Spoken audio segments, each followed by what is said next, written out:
Jesus conta essa parábola, a parábola do amigo importuno, para falar de um assunto tão diferente. Jesus é maravilhoso, e só Ele consegue com maestria falar de assuntos tão profundos e complexos da vida cristã, do mundo sobrenatural, de maneira tão simples e natural. Jesus, ele consegue falar de assuntos tão importantes, com a linguagem tão simples. E eu vejo nisso uma manifestação de graça maravilhosa, porém também eu vejo nisso que muitas pessoas que estão preocupadas com as grandes revelações deixam passar desapercebido as coisas simples da vida, né? Quando Jesus ele contou essa parábola, ele está respondendo ao pedido de um discípulo que disse: Mestre, ensina-nos a orar. Aí então Jesus ele vai ensinar a oração do Pai Nosso, o modelo de oração perfeito, onde Jesus ele vai trazer tópicos. Pai nosso que estás no céu, santificado seja o teu nome. Venha a nós o teu reino, seja feita a tua vontade, assim na terra como no céu. O pão nosso de cada dia nos dai hoje. Perdoa as nossas ofensas, assim como nós temos perdoado os que nos têm ofendido. Não nos deixe cair em tentação, mas livra-nos do mal, pois teu é o reino, o poder e a glória para todo sempre. E na sequência ele vai então contar essa parábola. Parábola que fala do amigo importuno, e parece que não tem nada a ver, né? E parece que não tem nada a ver. O camarada perguntou de oração, mestre, nos ensina a orar.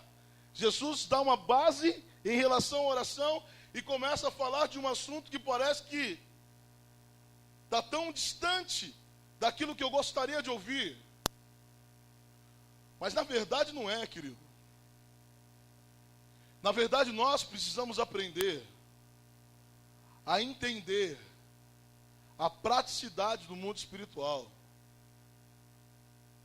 Na verdade nós precisamos entender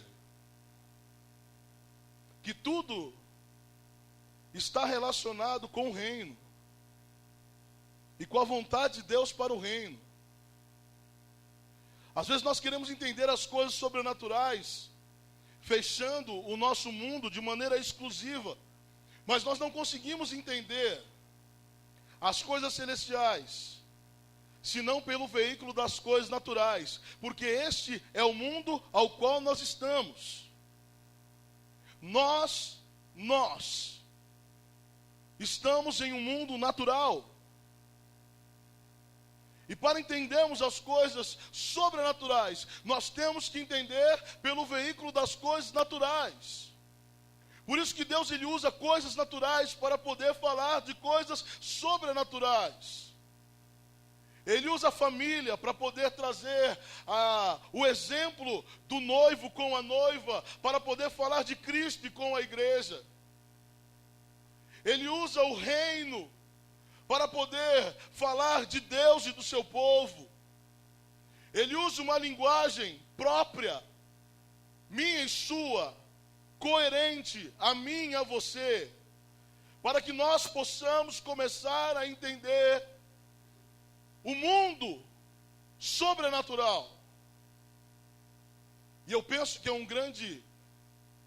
uma grande agressividade quando eu somente quero entender as coisas sobrenaturais e desprezo as coisas naturais, e desprezo as coisas usuais, e desprezo as coisas simples. Porque se você vê Jesus ele é um contador de histórias, e ele usa as histórias corriqueiras do cotidiano para poder trazer verdades profundas da revelação da glória de Deus. Coisas que geralmente nós não estamos muito preocupados a entender, nem tampouco a nos inclinar para poder viver. Evangelho de João capítulo 3. Jesus foi visitado por um fariseu chamado Nicodemos. E Nicodemos então pergunta para Jesus aquilo que talvez todos nós gostaríamos de perguntar. Qual é a essência do seu poder? Como fazer as coisas que o Senhor faz? Né? Como pode viver poder desse jeito? Só alguém da parte de Deus pode fazer o que o Senhor faz. Nós queremos compreender o sobrenatural. Nós queremos ter uma experiência com o sobrenatural. E aí Jesus vira para esse homem e vai falar de algo tão simples, né? Se você não nascer de novo, você não pode compreender as coisas de Deus. O camarada ficou tentando complicar a situação. Como é nascer de novo? Eu vou entrar no ventre da minha mãe de novo. Como vai ser isso? Jesus então vai dar logo uma pancada nele, dizendo, olha, se eu falando de coisas naturais, você não compreende, como você pode compreender se eu falar com você de coisas sobrenaturais? Você consegue compreender isso? Que às vezes nós cristãos, né, e principalmente pentecostais, nós somos muito atraídos, né, pelo enigmático, pelo sobrenatural, por aquilo que parece ser uma revelação nova, né, por viver um movimento novo. Nós somos muito atraídos por isso. Nós queremos entender o que muitas das vezes ainda nem é tempo de se entender. E aí nós desprezamos as coisas que são simples de entender. Nós deixamos de fazer as coisas simples que poderíamos fazer. E queremos, a todo custo, descobrir as coisas sobrenaturais. Eu já falei aqui, uma vez, nós fomos até São Paulo para ouvir o pastor Enéas Tonini falar sobre escatologia, né? Saiu o Robson aqui e o Guizão, fomos lá para São Paulo em um fórum da Convenção Batista, porque o pastor Enéas Tonini ia falar de escatologia. Escatologia é o estudo das coisas do fim, né? E o pastor Enéas Tonini é uma autoridade espiritual. E nós fomos ali para ouvir aquele homem falar, querendo ouvir uma revelação nova, né? De quem são, né, os anciãos, quem são os cavaleiros do Apocalipse, quem são essas coisas. E aquele dia o pastor Enéas Tonini me trouxe um esclarecimento muito grande. Quando ele, em toda a sua simplicidade, falou, olha, eu não sei e nem vou falar a respeito de escatologia, porque antes mesmo de querer saber como é que vai ser o fim, eu preciso me preparar para poder viver o fim. Pastor Enéas Tonini, ele definiu escatologia como a seguinte maneira: você precisa se preparar para que quando chegar o fim, independente de como ele seja, você seja alguém que tenha certeza da sua salvação para ir morar no céu com o Senhor Jesus. E isso é uma verdade muito simples que às vezes passa desapercebida, e nós queremos entender as coisas sobrenaturais da vida. Nós queremos entender o porquê de anjos, o porquê de demônios. Nós queremos entender, né, situações que muitas vezes fogem do cotidiano. Não que Deus não possa revelar a ninguém, não porque Deus não quer revelar a alguém, mas eu estou dizendo que nós somos muito mais inclinados a entender essas coisas. E somos muito omissos no que se trata daquilo que é simples, daquilo que eu poderia fazer, daquilo que eu poderia estar experimentando agora, já, daquilo que não precisa de muita sabedoria para você colocar em prática, daquilo que não necessita muito esforço para você realizar, daquilo que às vezes trata-se de educação, de comportamento, de relacionamento, de comunhão. E sabe, amado,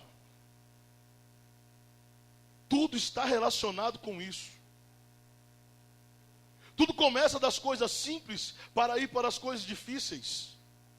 E se eu não sei administrar as coisas simples, como eu vou conseguir administrar as coisas difíceis? Sabe que até o teu relacionamento com Deus está atrelado totalmente com o teu relacionamento humano, cotidiano, simples. A palavra do Senhor diz assim, que se você vir trazer a sua oferta diante do altar, e você se lembrar que você tem algo contra o teu irmão, você tem que deixar a sua oferta de lado, você tem que ir lá se consertar com o teu irmão, e aí então você tem que vir trazer a sua oferta.